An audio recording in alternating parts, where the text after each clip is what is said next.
Hello, আমি Riku. Python programming প্লেলিস্টের 16 নম্বর পার্টে তোমাদের স্বাগত। এই পার্টে থাকবে ব্রেক অ্যান্ড কন্টিনিউ স্টেটমেন্টস এর ব্যাপারে। তা আগের কটা ভিডিওয়ে আমরা দেখেছিলাম যে ফর লুপ এবং ওয়াইল লুপ কিরকম করে কাজ করে। এবার আমরা দেখব যে ফর লুপ আর ওয়াইল লুপের সাথে ব্রেক আর কন্টিনিউ স্টেটমেন্ট কিরকম করে কাজ করে। তা প্রথম দেখবো আমরা ব্রেক স্টেটমেন্ট। তা ফর লুপের সাথে আগে দেখবো, তারপরে ওয়াইল লুপের সাথে দেখবো। তা ধরে নাও আমরা একটা ফর লুপ লিখলাম। ব্রেক মানে কি আগে বুঝতে হবে, আর কন্টিনিউ মানে কি আগে বুঝতে হবে। তা প্রথম আমি বোঝাবো ব্রেক মানে কি। ব্রেক মানে হচ্ছে যে ওখানেই এক্সিট করে যাওয়া। আর মাথায় রাখবে ব্রেক আর কন্টিনিউ কিন্তু শুধু একমাত্র কোনো ফর লুপ বা ওয়াইল লুপ, কোনো লুপিং স্টেটমেন্ট বা আইটারেটিভ স্টেটমেন্টস এর সাথেই কিন্তু ব্রেক আর কন্টিনিউটা কাজ করে। তাহলে আমি যদি ব্রেক কথাটা লিখি, ব্রেক মানে হচ্ছে যেখানে কন্ডিশন ট্রু হবে সেখানে তোমার লুপ থেকে বেরিয়ে যাবে। মানে ধরে নাও একটা লুপ চলছে 1 থেকে 10 অব্দি। তাই এনকাউন্টার হলো যখন আমি দিলাম যে ইফ তোমার নাম্বারটা 5, তার মানে যখন নাম্বারটা 5 হবে, এনকাউন্টার হবে, তখন এটা ব্রেক করে বেরিয়ে যাবে। ব্রেক করে বেরিয়ে যাওয়া মানে হচ্ছে এক্সিট হয়ে যাওয়া। লুপ থেকে ইমিডিয়েটলি এক্সিট হয়ে যায়। তাহলে এটাকে আমি বলতে পারি ইমিডিয়েটলি এক্সিটস দ্য ইটারেশন। ইটারেশনটাকে ইমিডিয়েটলি এক্সিট করে দেয়, ঠিক আছে? এটা হলো একটা। এবার এটা করে দেখি যে কিরকম, এটা কিরকম ভাবে কাজ করে। তা প্রথম হচ্ছে আমি একটা ফর লুপ লিখবো, আমি দুটোর সাথেই দেখাবো, ওয়াইল ফর দুটোর সাথেই। তাহলে কি লিখবো? ফর আই ইন রেঞ্জ, আমি লিখলাম এখানে যে 0 থেকে 10 মানে কত, 0 থেকে 10 অব্দি চলছে। 0 থেকে 10 মানে কত, 0 থেকে 9 অব্দি চলবে। এবার আমি এখানে লিখবো যে ইফ, যদি আই যদি ডাবল ইকুয়ালস টু 5 হয়, তার মানে আই যদি 5 হয়, তাহলে ইস টু দিয়ে আমি সিম্পলি এখানে লিখবো ব্রেক, মানে কি ভেঙে বেরিয়ে যাও, ঠিক আছে? আর যদি এটা না হয়, এলস যদি 5 না হয়, তাহলে কি হবে? তাহলে হবে যেরকম কাজ, ধরে নাও তুমি প্রিন্ট করছো, তাহলে তুমি প্রিন্ট করলে প্রিন্ট আই, ঠিক আছে? তো এটা কি হবে? এটা ড্রাই রানটা যদি করে দেখো, ড্রাই রানটা কিরকম হবে আমি এমনি বলে দিচ্ছি, বুঝতে পেরে যাবে। যে আই প্রথমে 0, তা 0 কি 5? না। তাহলে না হলে এলসে গিয়ে কি হলো, প্রিন্ট হলো। তারপরে এটা আই বাড়বে, মানে অটোমেটিক বাড়বে, 1 হলো। 1টা কি 5? না। এরকম করতে করতে 2 3 4, যেই না 4 অব্দি পুরো প্রিন্ট হয়ে গেল, 0 থেকে 4 অব্দি প্রিন্ট হয়ে গেল, তারপরে যেই না 5 হবে, তাহলে I equals double equals to কি 5? হ্যাঁ, তা বলবে হ্যাঁ এটা ট্রু। তাহলে যদি এটা ট্রু হয়, তাহলে কিন্তু তোমার কাজটা কি হয়ে যাবে, ব্রেক, মানে কি এই আইটিরেশনটা ওখানেই থেমে যাবে। ব্রেক হয়ে গিয়ে কি হবে, ব্রেক হয়ে গিয়ে এখান থেকে বেরিয়ে ও চলে যাবে। এবার চলে কোথায় যাবে? চলে কোথাও যাবে না, জাস্ট ইটারেশনটা স্টপ হয়ে যাবে। তো দেখা যাক এখানে কি প্রিন্ট হবে, 0 থেকে 4 অব্দি প্রিন্ট হবে। দেখো তাই হয়েছে, 0 থেকে 4 অব্দি প্রিন্ট হয়েছে, ঠিক আছে? তারপরে কিন্তু আর হয়নি। তাহলে বলবে এই যে এই জিনিসটা আমাদের কোথায় কাজে লাগে? এই জিনিসটা মেনলি কাজে লাগে ইনফাইনাইট লুপ স্টপ করতে।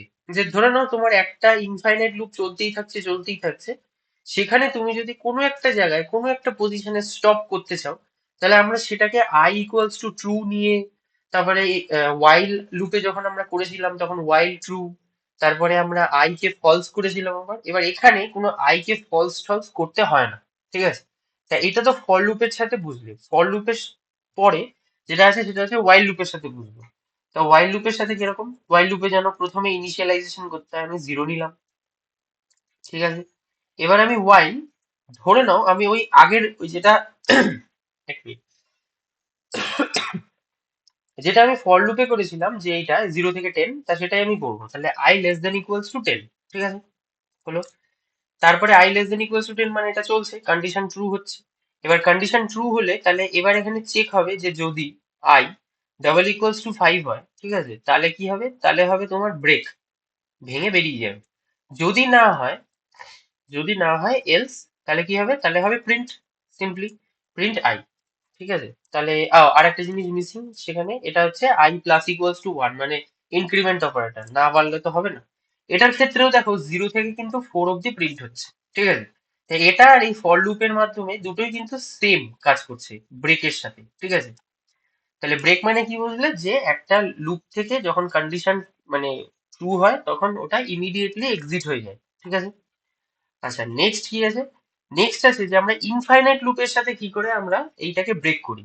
এবার আমি লিখবো ইনফাইনাইট লুপ, আমি জানি কি ওয়াইল ট্রু, এই কথাটা লিখলে এটা ইনফাইনাইটলি চলতে থাকে, তাই তো? এবার ইনফাইনাইটলি চলতে থাকুক, কোনো অসুবিধা নেই, আমি আই ইকুয়ালস টু 1 করে দেবো। আর এখানে আমি প্রিন্ট করব আই কে, ঠিক আছে? আর এখানে আই প্লাস ইকুয়ালস টু 1 করবো, মানে বাড়াবো, এক করে করে বাড়াবো। এটা ইনফাইনাইট চলতে থাকবে। তুমি যদি দেখো এখানে এই দেখো ইনফাইনাইট বাড়তে থাকছে, ঠিক আছে।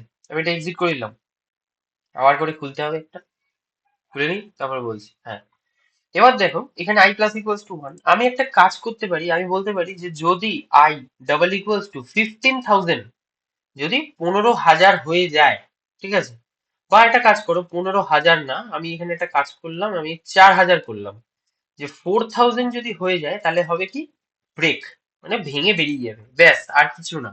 আমি খালি কন্ডিশনটা দিয়ে বলতে চাইছি যে যদি 4,000 হয়ে যায় তাহলে তুমি ওটাকে ভেঙে বার করে দাও, মানে 4,000 হবে শেষ, তারপরে আর 5,000, সরি 4,001 আর যাবে না, ঠিক আছে। তো এটাকে যদি আমি রান করি তাহলে দেখো এখন চলছে, চলতে চলতে 4,000 হিট করলো, করেনি 399 হিট করলো, মানে 3,999, সেটাই কিন্তু এক্সিট হয়ে গেল, ঠিক আছে। দেখো ভেঙে কিন্তু অটোমেটিক বেরিয়ে গেল। আগেরটা আমি ফলস দিয়ে করেছিলাম, যে আইটাকে একটা ভেরিয়েবল নিয়েছিলাম মনে হয়, সেই ভেরিয়েবলটাকে ট্রু করে এখানে ট্রু মানে বসিয়ে while that variable equals to true যতক্ষণ চলো, তা সেটাকে ভেরিয়েবলটাকে আমি কি করেছিলাম, ফলস করেছিলাম। বাট ওটা দিয়েও করতে পারো, বাট এটা একটু ইজি। ব্রেক স্টেটমেন্ট যদি ভালো করে বোঝো তাহলে কিন্তু তোমাদের পক্ষে ইজি খুব, ঠিক আছে, বুঝতে পারলে। এটা অনেক কাজে লাগে, যেমন সাপোজ তুমি একটা অ্যামিউজমেন্ট পার্কের একটা প্রোগ্রাম বানাচ্ছো, অ্যামিউজমেন্ট পার্কের প্রোগ্রাম মানে কিছুই না, ধরুন একটা টিকিট বুকিং এর প্রোগ্রাম। এবার টিকিট বুকিং এর যখন প্রোগ্রাম হয় তখন কি হয়, তুমি একটা স্ক্রিন থাকে, সেই স্ক্রিনে তুমি ইনফাইনাইটলি ওটাকে ইনপুট নিতে থাকো, তাই তো, ইনফাইনাইটলি ওটার ভেতরে ইনপুট চলে যাচ্ছে যাচ্ছে যাচ্ছে যাচ্ছে যাচ্ছে, এবার এটা কাজটা হতেই থাকছে। এবার এট ওয়ান পয়েন্ট অফ টাইম তুমি বলছো যে না আমি এইটাকে আবার একটা নতুন ভাবে করব, মানে এটাকে আবার রিফ্রেশ করবো বা রিসেট করবো। তখন কি হয়, তখন তুমি রিসেট বাটনটা যদি ক্লিক করে দাও তাহলে তোমার রিসেট হয়ে যায় ওটা। তাহলে এক্স্যাক্টলি রিসেটটা এরকম করেই করে, যে যখন একটা ওয়াইল লুপে একটা কিছু রান করতেই থাকে করতেই থাকে করতেই থাকে, তখন আমি ওটাকে ব্রেক করে দিই ওখানে। এই জিনিসটা গেম ডেভেলপমেন্টেও কাজে লাগে, যখন তোমার গেম ওভার হয়ে যায় তখন স্ক্রিনটা আটকে যায়, স্ক্রিনটা দাঁড়িয়ে যায়, তোমাকে দেখায় গেম ওভার, তাহলে ওখানে কি হয়, ওখানে ওয়াইল লুপটা ব্রেক হয়ে যায়, ঠিক আছে, বুঝতে পারলে। আচ্ছা, এটা তো হয়ে গেল ইনফাইনাইট লুপকে কি করে করে এবং ব্রেক স্টেটমেন্ট কাকে বলে, ঠিক আছে। আচ্ছা, এবার আরেকটা কি বাকি রয়েছে, সেটা হচ্ছে কন্টিনিউ স্টেটমেন্ট। কন্টিনিউ স্টেটমেন্ট তো খুব ইউজফুল এবং কাজের। তা কন্টিনিউ স্টেটমেন্ট মানে হচ্ছে ইমিডিয়েট লুপকে, আমি লিখে দিচ্ছি এখানে, ইমিডিয়েট ইটারেশনকে, ইমিডিয়েট, আই এম ই, হ্যাঁ, না, ইমিডিয়েট ইটারেশনকে ও কি করে, স্কিপ করে দেয়, ঠিক আছে। স্কিপ মানে কি, স্কিপ মানে হচ্ছে একটা ইটারেশনকে স্কিপ, মানে ওটাকে ছেড়ে দিয়ে ও নেক্সট ইটারেশনে চলে যাবে। মানে ধরে নাও আমি 0 থেকে 10 অব্দি প্রিন্ট করছি, আমি লিখছি যদি আই ডাবল ইকুয়ালস টু 5 হয় তাহলে আমার ইটারেশনটা স্কিপ মানে কন্টিনিউ হয়ে যাবে। তার মানে কি কি প্রিন্ট হবে তুমি জানো, প্রিন্ট হবে হচ্ছে 0 1 2 3 4, 5 সেখানে প্রিন্ট হবে না, কিন্তু 6 7 8 9 এটা কিন্তু প্রিন্ট হবে, ঠিক আছে। ফাইভটা কি করবে, ফাইভটাকেও স্কিপ করে দেবে, ঠিক আছে। দেখি দেখা যাক কি করে হয়। তা ফর লুপের সাথেই করি। তা for I in range, I in range 0 to, আমি এটা 11 অব্দি করলাম, তাতে 10 অব্দি যাবে, বুঝতে পারবে তাহলে।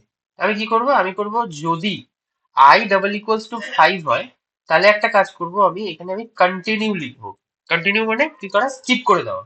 এলস যদি এটা না হয় তাহলে সেক্ষেত্রে আমি কি প্রিন্ট করব, আই প্রিন্ট করব, মানে কি নাম্বারটাকে প্রিন্ট করব, ঠিক আছে, হয়ে গেল। দেখা যাক কি হয়, এটা রান করে দেখো। তুমি ভালো করে দেখো, 0 1 2 3 4, কিন্তু 5 নেই, দেখো এখানে 6 7 8 9 10 আছে, তার মানে কি একটা যেটা 5 ছিল সেটা কিন্তু কন্টিনিউ হয়ে গেছে, কন্টিনিউ মানে ইটারেশন স্কিপ হয়ে গেছে। ইটারেশন স্কিপ করার জন্য তুমি এরকম কাজ করতে পারো, কন্টিনিউ স্টেটমেন্ট ইউজ করতে পারো, ঠিক আছে, বুঝতে পারলে।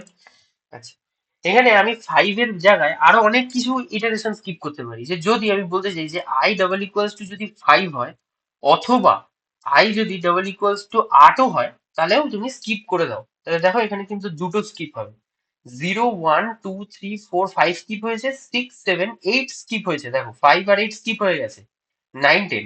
তার মানে এরকম করে তুমি মাল্টিপল যে ইটারেশন সেটাকেও তুমি স্কিপ করতে পারো, কিন্তু মাথায় রাখবে মাল্টিপল ইটারেশনকে ব্রেক করা যায় না, ঠিক আছে। যখন ফার্স্ট ইটারেশনে যখন ব্রেক হয়ে যাবে তখন তো লুপ থেকেই বেরিয়ে গেল, বাট কন্টিনিউতে কি হচ্ছে, লুপ থেকে বেরোচ্ছে না। তাই জন্যই আমি এখানে মাল্টিপল স্কিপিং করতে পারি, মানে স্কিপ করতে পারি, ঠিক আছে। তাহলে এটা হলো ব্রেক আর কন্টিনিউ এর ব্যাপারে। এই ব্রেক আর কন্টিনিউ কিন্তু খুব কাজে লাগে যে কোনো মোটামুটি প্রোগ্রাম। যখন প্রজেক্ট টজেক্ট বানাবে মেন এগুলোর কাজ তখনই তোমরা বুঝতে পারবে। এখন প্রোগ্রাম ভালো করে প্র্যাকটিস করলে তবে গিয়ে প্রজেক্ট টজেক্ট কিন্তু পরের দিকে যখন তোমরা করবে তখন নামবে। বিকজ তোমরা যদি বেসিকটা না বোঝো তাহলে কিন্তু তোমাদের কোনো মানে পড়ে লাভ নেই, ফালতু। ঠিক আছে? বেসিকটা ভালো করে বুঝবে, বেসিকটা বুঝলে তোমরা এমনি প্রজেক্ট কিছুই না, প্রজেক্ট তোমরা বানাতেই পারবে। আফটার অল প্রজেক্ট বানাতে গেলে তোমাদেরকে চ্যাট জিপিটি হয় এখন, ক্লড আছে, তারপরে তোমাদের জেমিনি টেমিনি আছে, এআই আছে এখন। এআই ইউজ তোমাদের করতেই হবে। এবার এআই যখন আমাকে ইউজ করতেই হবে, তখন আমি আগে ভালো করে লজিক শিখবো। লজিক শেখা মানে হচ্ছে প্রোগ্রামটা কিভাবে করে, বা আমি যদি প্রোগ্রাম নাও পারি, আমি যখন একটা চ্যাট জিপিটি বা এআই কে আমি যখন প্রোগ্রামটা দেবো, সেই প্রোগ্রামটা যখন আমাকে একটা ধরে নাও একটা 50 লাইনের বা একটা 40 লাইনের আমাকে প্রোগ্রাম দিল, এবার সেই প্রোগ্রামটাকে আমি কপি করে পেস্ট নয় করলাম। এবার সবাই বলে যে কপি পেস্ট করা এটা ভালো না। এবার কপি পেস্ট তুমি করলে, কিন্তু কপি পেস্ট করে এমন যাতে না হয় যে তুমি বোঝো না কিছু, মানে তুমি জানছো না, যে তুমি জাস্ট কপি পেস্ট করেছো, তুমি এগুলোর কি কি মানে কারণ বা কি করে ব্যবহার হয়, কোথায় ব্যবহার হয়, এগুলো তুমি কিছু জানো না।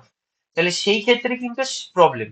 কিন্তু তুমি যদি বুঝে কপি করো, যে তুমি যখন কপি করছো তুমি বুঝে কপি করছো, তখন তোমার কিন্তু লাগবে। চ্যাট জিপিটি কে ইউজ করতে তারাই পারবে যারা নাকি লজিক ভালো করে বুঝবে। বিকজ তুমি, চ্যাট জিপিটি এআই কিন্তু লজিক বানাতে পারে না। তোমাকে প্রোগ্রাম বলতে হবে ওকে, মানে তুমি যখন প্রজেক্ট বানাবে, তোমার কোথায় দরকার প্রজেক্টে সেটা তোমাকে ওকে ভালো করে বোঝাতে হবে, যে আমার এই জায়গায় এই কোডে এই এরার এসছে, আমাকে বলো এটা কেন এরার এসছে। তাহলে তুমি যদি প্রোগ্রামই না জানো, তুমি যদি লজিকই না জানো, তাহলে তুমি কি ওকে বোঝাবে? ওকে তো তুমি প্রম্পটই দিতে পারবে না। আমি ওইটার কথা বলছি না যে নাকি চ্যাট জিপিটি গিয়ে গিয়ে বলে যে make me a snake and ladder game, তা ও বানিয়ে দেয়, ও বানিয়ে দিয়ে তোমরা, বা স্নেক গেম তা ও বানিয়ে দেয়, বানিয়ে দিয়ে ওটাকে কপি করে পেস্ট করে তোমরা খেলো। সেটা না, তোমাকে ভালো করে বুঝতে হবে। ঠিক আছে? তা ভালো করে বুঝে যদি তুমি লজিক শেখো, তাহলে লজিক শিখে লাভ আছে।